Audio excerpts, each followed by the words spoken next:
Welcome students to easy business. Students, अभी हमने class 11th का चैप्टर स्टार्ट किया था। वो क्या था? Choice of form of business organisation. Okay, जिसमें हमने क्या किए थे? हमने फॉलोइंग फैक्ट्स किए थे अभी लास्ट वीडियो में कि कौन कौन से फैक्ट को हमें माइंड में रखना चाहिए बिफोर सिलेक्टिंग अ बिजनेस, और क्या क्या रीजंस हो सकते हैं। हमने वो सारे रीजंस किए थे। जिसने वो वीडियो नहीं देखी वो इससे पहले वो वीडियो देख ले।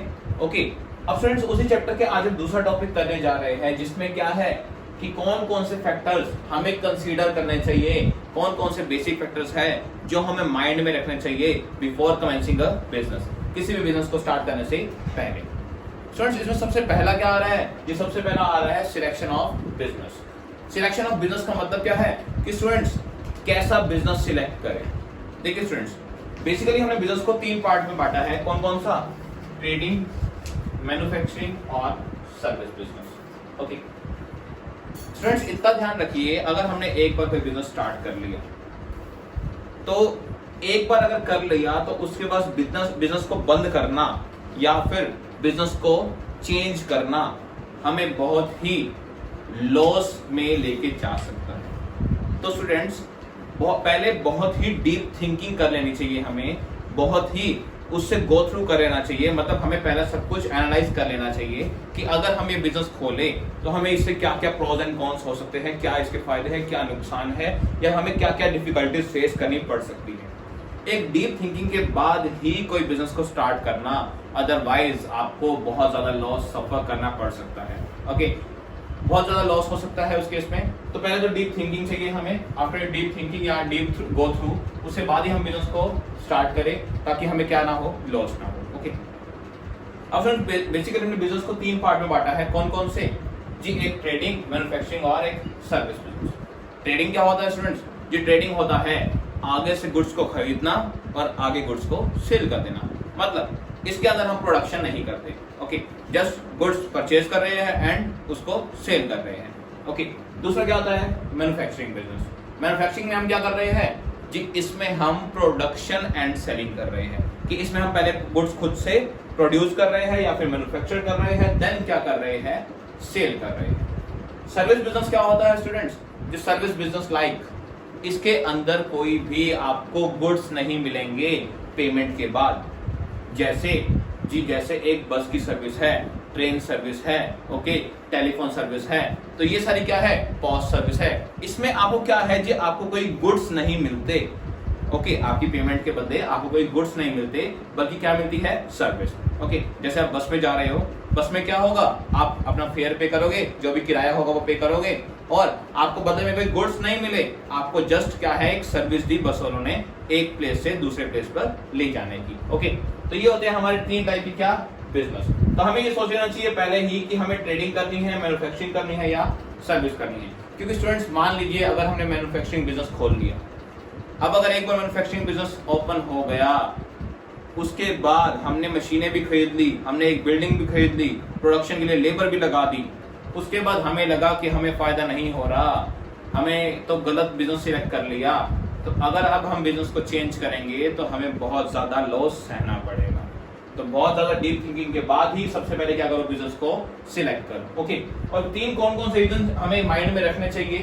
पहली बात कि डिग्री ऑफ रिस्क, जो आप बिजनेस खोलने जा रहे हो उसमें कितना आपको रिस्क उठाना पड़ेगा, और अगर जितना रिस्क है उतना आप बियर करने के लिए राजी हो, एग्री हो या नहीं। ओके, दूसरा क्या है स्टूडेंट्स? दूसरा है रेट ऑफ अर्निंग, कि आपको उस बिजनेस में एप्रोप्रिएट मतलब सफिशिएंट रेट ऑफ अर्निंग है या नहीं है। अगर है तभी बिजनेस स्टार्ट करना, अदरवाइज नहीं। और थर्ड क्या है students? With in the reach. इसका मतलब जो कस्टमर के रीच में वो बिजनेस होना चाहिए, मतलब बिजनेस ऐसी जगह होना चाहिए जहां पर कस्टमर आसानी से पहुंच जाए। तो ये 3 पॉइंट भी हमें माइंड में रखने चाहिए किसमें? Selection of business. ओके, तो पहला फैक्टर तो ये हो गया कि बिजनेस का सिलेक्शन करने से पहले बहुत सारे हमें डीप थिंकिंग करनी चाहिए, गो थ्रू करना चाहिए, क्योंकि बिजनेस एक बार अगर ओपन हो गया उसे बंद करना बहुत ज्यादा लॉस बियरेबल हो सकता है। ओके, सेकंड क्या है स्टूडेंट्स? Scale of business. अब फ्रेंड्स आपने सोच लिया कि आपने बिजनेस सिलेक्ट कर लिया कि कौन सा ओपन करना है। अब आप क्या सिलेक्ट करोगे जी? कितना स्केल होना चाहिए, मतलब हमारा बिजनेस लार्ज स्केल पे हो या फिर स्मॉल स्केल पे। देखिए स्टूडेंट्स, लार्ज स्केल पे हमें ना बहुत सारे बेनिफिट्स मिल जाते हैं। जैसे आपको लार्ज स्केल पे क्या होगा जी, आप अगर गुड्स को लार्ज स्केल में मंगवाओगे तो एक होता है इकोनॉमिक ऑर्डर क्वांटिटी। इसका मतलब क्या होता है जी, अगर आप ज्यादा क्वांटिटी ऑर्डर करते हो तो आपको उसमें कई बार डिस्काउंट वगैरह भी मिल जाता है और आपका ट्रांसपोर्टेशन का खर्चा भी बचेगा, क्योंकि अगर आप 100 गुड्स मंगवा रहे हो एक ट्रक के थ्रू या फिर 200 मंगवा रहे हो, अगर ट्रक का एक ही चक्कर लग रहा है और उसमें 200 गुड्स आ सकते हैं वो बोली, ओके, आप 100 मंगवाओगे तब भी आपको उतना ही फेयर देना पड़ेगा, 200 मंगवाओगे तो भी उतना ही फेयर देना पड़ेगा। तो कई ऐसी चीजें हैं जो हमें लार्ज स्केल पे कई बेनिफिट्स मिलते हैं। लेकिन स्टूडेंट्स इतना ध्यान रखना, अगर आपने लार्ज स्केल पे बिजनेस खोल लिया, आपको ये भी ध्यान में रखना पड़ेगा कि आपको उसके लिए प्रॉपर रॉ मटेरियल मिल पाएगा या नहीं मिल पाएगा, लेबर प्रॉपर मिल पाएगी या नहीं मिल पाएगी। अगर आपको ये चीजें नहीं मिलेगी तो आपका बिजनेस खोलना क्या हो जाएगा, बिल्कुल भी फायदेमंद नहीं होगा, बेनिफिशियल नहीं होगा, आपको उसमें भी लॉस सहना पड़ सकता है। तो ये ध्यान रखिए कि अगर आपने बिजनेस सिलेक्ट कर लिया है उसके बाद ये सिलेक्ट करिए कि लार्ज स्केल पे खोलना है या फिर स्मॉल स्केल पे। ओके, अब फ्रेंड्स एक और पॉइंट क्या है इससे जी, प्लेस ऑफ बिजनेस। जी बिजनेस कौन से प्लेस पर खोले, ओके, ये भी सोच लिया जी हमने लार्ज स्केल खोलना है या स्मॉल स्केल। अब प्लेस कैसे सिलेक्ट करें स्टूडेंट्स, प्लेस कैसा होना चाहिए। पहली बात तो ऐसा प्लेस लो जी जहां पर कस्टमर इजीली पहुंच जाए, ओके। दूसरी बात, आपको जब कच्चा माल रॉ मटेरियल, अगर आपका मैन्युफैक्चरिंग का बिजनेस है तो आपके रॉ मटेरियल आसानी से अवेलेबल हो जाए। अब अगर आपने मैन्युफैक्चरिंग करनी है तो साथ में क्या चाहिए, लेबर चाहिए, तो लेबर भी सस्ती हो वहां पर। ऐसे नहीं कि किसी महंगे एरिया में बिजनेस खोल दिया जहां पर लेबर बहुत महंगी है, लेबर की शॉर्टेज है, ओके, तो वहां पर आपको ज्यादा कॉस्ट पड़ जाएगी रादर देन प्रॉफिट, ओके। और क्या क्या पॉइंट्स हो सकते हैं जी, एक हो सकता है बैंकिंग फैसिलिटी, मतलब आपको इजीली वहां पर कोई ना आसपास कोई ना कोई बैंक मिल जाए, ताकि अगर आपको जब भी फाइनेंस चाहिए हो, पैसा चाहिए हो, तो आपको आसानी से बैंक से लोन वगैरह मिल सके। या फिर आपने अपना जो कैश है बिजनेस में वो डेली बैंक में जमा करवाना है, ओके, या बैंक से कुछ निकलवाना है तो वो भी आप इजीली कर सको। और स्टूडेंट्स और क्या हो सकता है जी, ट्रांसपोर्टेशन की फैसिलिटी। ट्रांसपोर्टेशन मतलब कि आप जहां पर अपना बिजनेस खोल के बैठे हो, ये नहीं किसी ऐसी नैरो सी जगह पे खोल दो या फिर किसी माउंटेन वगैरह पे खोल दो जहां पर ट्रांसपोर्ट आ तो जाए लेकिन बहुत ही ज्यादा महंगा पड़े, ऐसा भी ना हो, ओके। तो ऐसी जगह खोलो जहां पर ट्रांसपोर्ट मतलब ट्रक से जो सामान आएगा वो इजीली पहुंच जाए और एक मिनिमम कॉस्ट पे आ जाए। तो ये था हमारा क्या, प्लेस ऑफ बिजनेस, ओके। तो हमने सबसे पहले बिजनेस सिलेक्ट किया, उसके बाद हमने स्केल ऑफ बिजनेस कितना बड़ा या कितना छोटा खोलना है, उसके बाद कौन सा प्लेस सिलेक्ट करें। इसके आगे देखते हैं स्टूडेंट्स और पॉइंट, फोर्थ पॉइंट क्या है हमारा, फोर्थ पॉइंट ये क्या है students, form of business organisation. इसमें क्या होगा स्टूडेंट्स जी, हमने अभी जो के 10-12 पॉइंट पढ़े थे लास्ट वीडियो में, किसमें कि कौन सी बिजनेस की फॉर्म सिलेक्ट करें, सोल ट्रेड करें, पार्टनरशिप करें, कंपनी करें। तो उनके लिए जो जो हमने पॉइंट्स पढ़े थे वो सारे पॉइंट्स इसी में आ जाएंगे कि हमें एक बिजनेस ऐसा चाहिए जिसमें गवर्नमेंट के इंटरफेरेंस ना हो, ओके, लायबिलिटी कैसे चाहिए, जो भी हमने पॉइंट्स लास्ट वीडियो में कंसीडर किए हैं वो सारे किसमें आ जाएंगे, हमारा फॉर्म ऑफ बिजनेस ऑर्गेनाइजेशन में, ओके।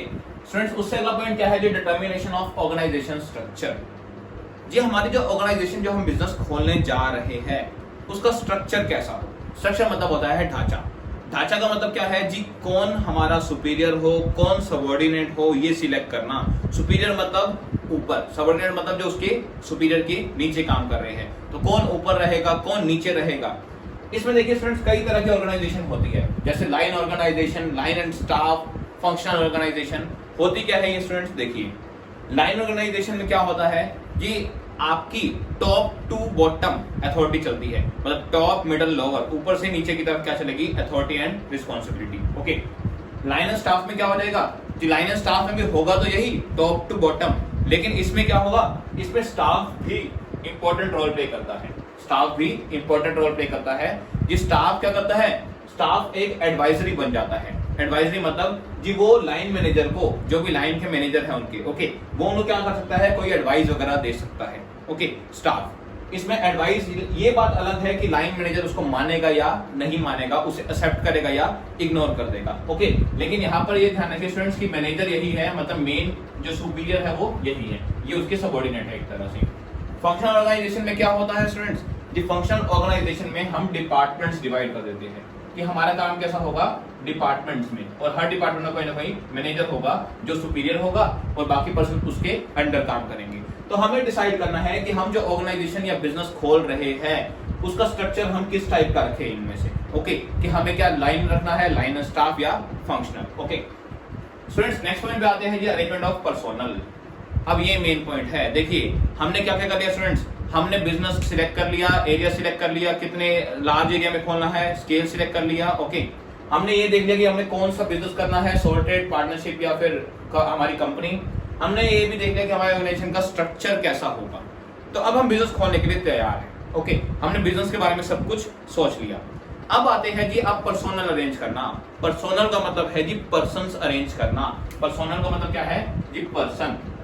अब जी ऐसा करो जी, कितने हमें एम्प्लॉय चाहिए होंगे या कितने हमें मैनेजर चाहिए होंगे, इन सबको एनालाइज करो जी। अपने बिजनेस को एनालाइज करो कि कितने हमें क्या क्या चाहिए, पर्सोनल चाहिए, कितने पर्सन चाहिए काम करने के लिए, कितने वर्कर्स चाहिए, और वो कहाँ से अरेंज होंगे ये भी देखिए। और स्टूडेंट्स देखिए कहाँ से अरेंज हो सकते हैं जी, या तो हम क्या करें, किसी एजुकेशन इंस्टीट्यूशन पे चले जाए, जैसे कॉलेजेस में जो बड़ी बड़ी कंपनीज आती है, ठीक है, सिलेक्शन के लिए बच्चों के लिए, क्या पता हम किसी एजुकेशन इंस्टीट्यूशन से ले ले, कोई ना कोई हमारे जो वर्कर्स या एम्प्लॉयज हमें चाहिए।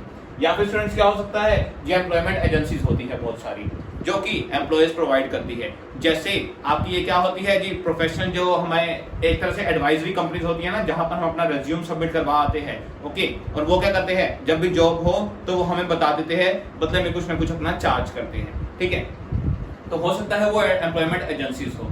और क्या हो सकता है students, labour unions. Labour unions क्या होते हैं, ऐसे पर्सन जिनके अंडर बहुत सारी लेबर हो। ओके, तो वो क्या करते हैं, वो डिफरेंट लोगों से कांटेक्ट करते हैं और जिनको भी लेबर चाहिए होती है उनको प्रोवाइड करते हैं, बदले में अपनी कुछ कमीशन या कुछ भी लेते हैं। Okay, charges. तो स्टूडेंट्स उसके बाद क्या होगा जी, पर्सोनल को हम अरेंज करेंगे। और अरेंज कैसे करेंगे, देखिए ढूंढ तो लिया हमने, बाद में हमें ये नहीं कि किसी को भी रख लें, बाद में क्या होगा, ये प्रॉपर इंटरव्यूज होंगे। ओके, आफ्टर बहुत सारे इंटरव्यूज, जब वो इंटरव्यूज क्लियर कर लेंगे, हमें इतना ध्यान रखना है कि हमने राइट नंबर ऑफ पीपल ले लिए। इसका मतलब जितने चाहिए थे उतने पर्सन हमने क्या कर लिए, सिलेक्ट कर लिए, और हमने राइट पर्सन को राइट जॉब पे रखा है, मतलब सही पर्सन को सही जॉब पे रख लिया है। स्टूडेंट्स ध्यान रखिए, अगर एक बार हमारा सिलेक्शन गलत हो गया तो हमारा सारा बिजनेस खत्म हो सकता है। तो एक रॉन्ग सिलेक्शन हमारे पूरे बिजनेस का एनवायरनमेंट खराब कर सकता है। तो ध्यान रखिए हमारा जो से ये पर्सोनल का सिलेक्शन है वो बिल्कुल सही होना चाहिए। ओके स्टूडेंट्स, नेक्स्ट पॉइंट क्या है जी, अब एम्प्लॉयज भी सिलेक्ट हो गई। अब डिसाइड करते हैं कि हम पैसा जो लगाएंगे बिजनेस में, कितना लगाए, कहां से लगाए, और क्या हमें उसकी कॉस्ट पड़ेगी। वो क्या होगा स्टूडेंट्स, हमारा फाइनेंशियल प्लानिंग। फाइनेंशियल प्लानिंग देखिए स्टूडेंट्स, कोई भी फाइनेंस मतलब पैसा किसी भी बिजनेस का क्या माना जाता है, ब्लड माना जाता है। किसी भी बिजनेस का ब्लड, एक ह्यूमन के लिए ब्लड बहुत नीडेड है, जैसे बहुत ही ज्यादा कंपल्सरी है उसको लिविंग के लिए, वैसे किसी भी बिजनेस के लिए कैपिटल या फाइनेंस उसका क्या है, ब्लड, जो कि उसे रन करने के लिए बहुत ज्यादा नीडेड है। ओके स्टूडेंट, एक चीज ध्यान रखिए कि चाहे हमें डे टू डे के खर्चे मीट करने हो, चाहे हमें फिक्स एसेट खरीदनी हो, चाहे करंट एसेट खरीदनी हो, मतलब हमें कुछ भी परचेज करना है तो हमें क्या चाहिए, फाइनेंस। डेली बिजनेस में जो खर्चे करने हैं उसके लिए भी क्या चाहिए, पैसा चाहिए। तो फाइनेंस हमारा क्या है, ब्लड है बिजनेस का किसी भी। ओके तो स्टूडेंट्स इतना ध्यान रखिए, हमें सबसे पहले क्या देखना होगा कि हमें कितनी कैपिटल चाहिए। ओके ये ना हो कि हम ज्यादा कैपिटल ले ले और हमारी कैपिटल पड़ी पड़ी वेस्ट हो रही हो। तो कितनी अमाउंट की कैपिटल चाहिए पहले तो ये डिसाइड करना, देन क्या डिसाइड करना जी, उसके बाद डिसाइड करना कि हमारे कौन कौन से सोर्सेज होंगे, मतलब कहां से ले, बैंक से उधार ले, शेयर से ले पैसा। ओके कहां से हम पैसे को ले, ओके अरेंज करें। देन क्या होगा, हमारा सोर्सेज होते हैं संसाधन, कि हम कैपिटल को कहां से ले सकते हैं। ओके उसके बाद स्टूडेंट्स आता है टाइमिंग एंड प्राइसेस। अब फ्रेंड्स ये क्या होगा जी, देखिए अगर हमने सोच लिया हमने बैंक से लोन लेना है जी, कितने टाइम में वो लोन अप्रूव हो जाएगा और हमें उसकी कॉस्ट क्या पड़ेगी, कि हमें कितना परसेंट उसके ऊपर क्या देना पड़ेगा, इंटरेस्ट देना पड़ेगा। तो ये चीजें भी हमें माइंड में रखनी पड़ेगी। तो फाइनेंशियल प्लानिंग का मतलब है पूरी प्लानिंग करना, किससे रिलेटेड, फाइनेंस से जी, पैसों को लेके पूरी प्लानिंग करना, कितना पैसा चाहिए, कहां से आएगा और क्या क्या उसकी कॉस्ट पड़ेगी। तो ये चीजें भी पूरी प्लान करना। स्टूडेंट्स उसके बाद अब पैसा भी आ गया, अब क्या खरीदेंगे जी, अब हम खरीदेंगे फिक्स्ड एसेट्स। फिक्स्ड एसेट्स क्या जी, मशीन, लैंड, बिल्डिंग, ये सब कुछ। ओके तो स्टूडेंट्स ये ध्यान रखना सोच समझ के फिक्स एसेट्स में पैसा इन्वेस्ट करना, क्योंकि फिक्स एसेट्स में बहुत ज्यादा कैपिटल लगती है और अगर एक बार लग गई तो उसके बाद उसका बहुत ही हमें लॉस सफर करना पड़ सकता है अगर वो हमारी यूजलेस हो गई तो स्टूडेंट बहुत ही ध्यान रखें, हमें क्या करनी पड़ेगी, उसके बाद फिक्स एसेट्स को अरेंज करना पड़ेगा। ओके, उसके बाद students plant layout. Plant layout क्या होता है जी?